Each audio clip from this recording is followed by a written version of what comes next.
Today, I just want to kind of look into the ego's programs and how dysfunctional they really are.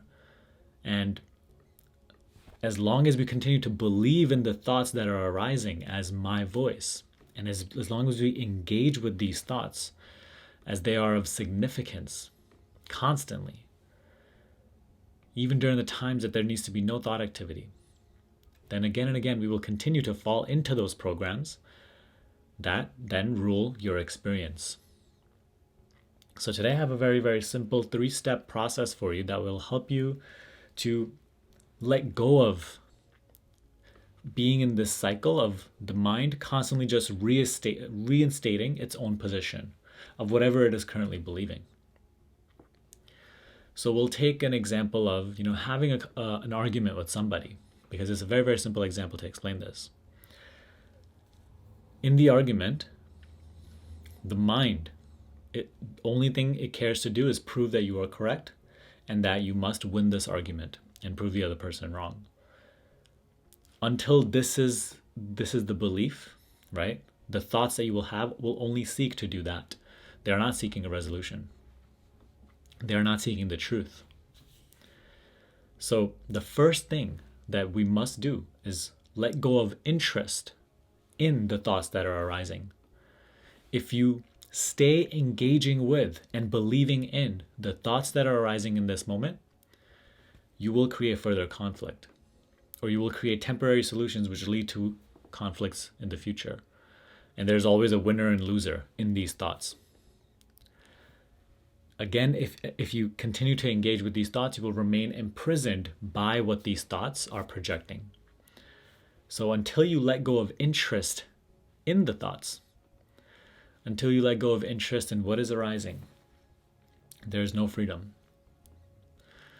The entire experience will be colored with the perfume of conflict and problem. Even if you win the argument, you will still feel bad. If you lose, you'll feel worse.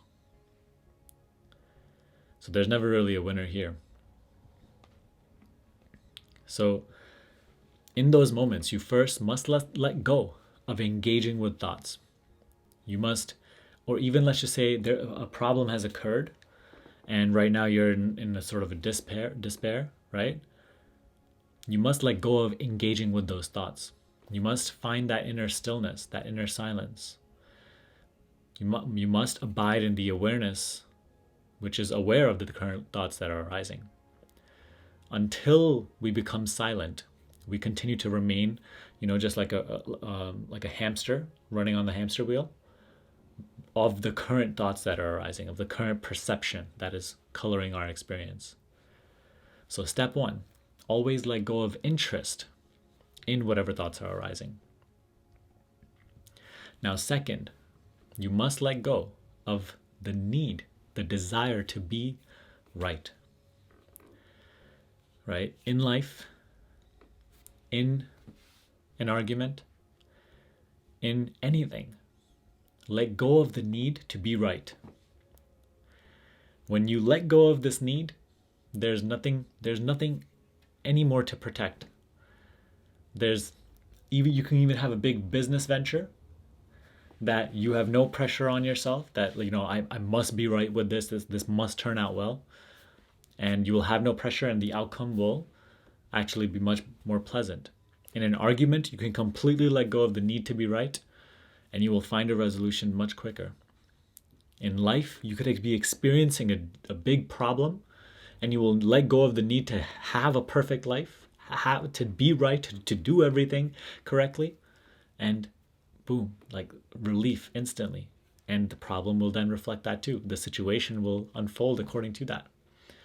So it's so deeply necessary that in whatever situation, you must let go of the need to be right. Know that this need itself is ego-driven. And this keeps you, again, on that hamster wheel, which further fuels the thoughts that you're having. You may say, how can I let go of thinking those thoughts?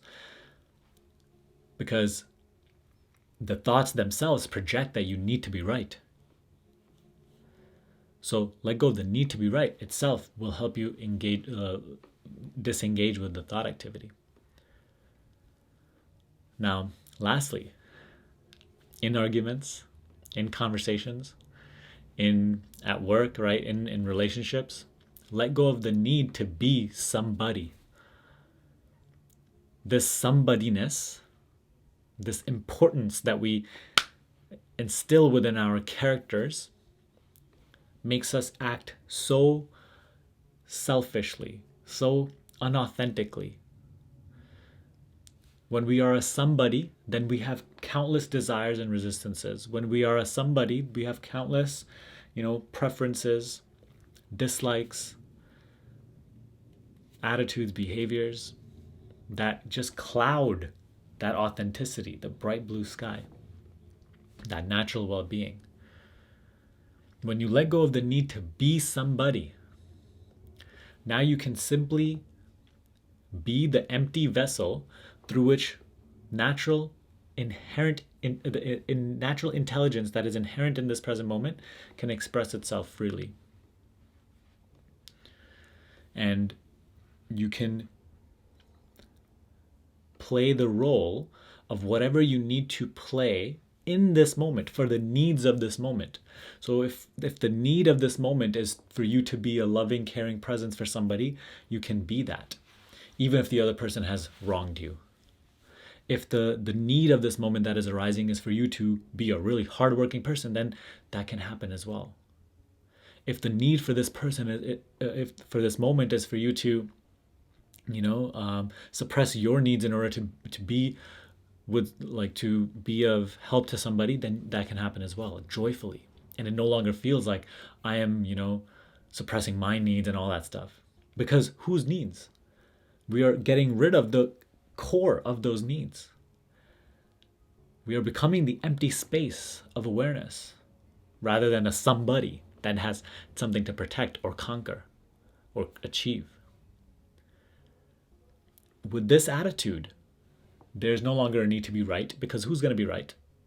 And then there's also no longer a need to constantly think thoughts, because the thoughts, all they're doing is trying to prove that you're right, and so that you can maintain your somebodyness and become a more important somebody, a more righteous, more better somebody. So taking care of the somebody, taking care of it, getting rid of it itself puts the whole thing into motion easily. When you let go of this somebodyness, now inwardly there can just be peace.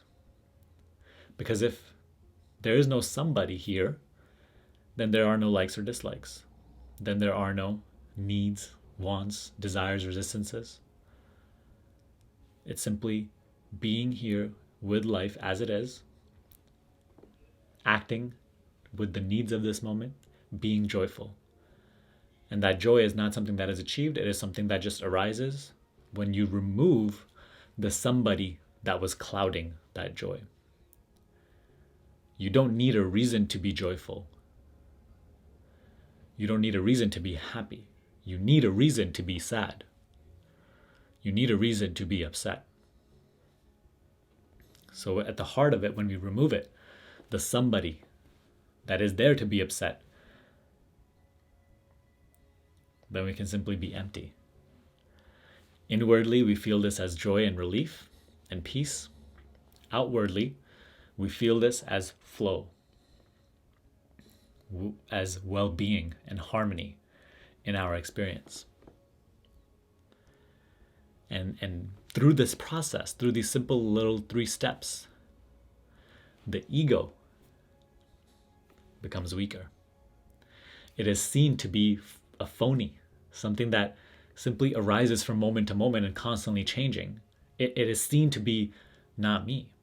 It is seen to be at the heart of this somebodyness, but we're getting rid of it.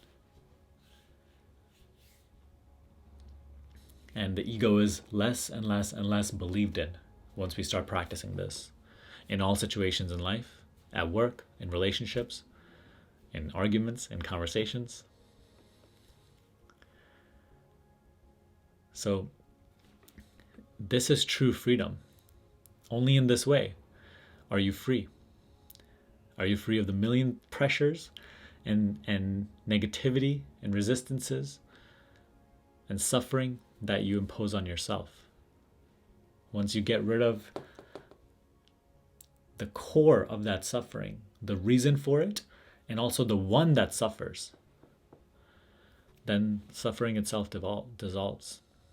And all that remains is you, as you are, aware, and experience, reflecting that peace and that inner relief. So in order to let go of the ego, you must simply let go of belief in the ego. Freedom is already the nature of what you are. It is clouded by this somebodyness.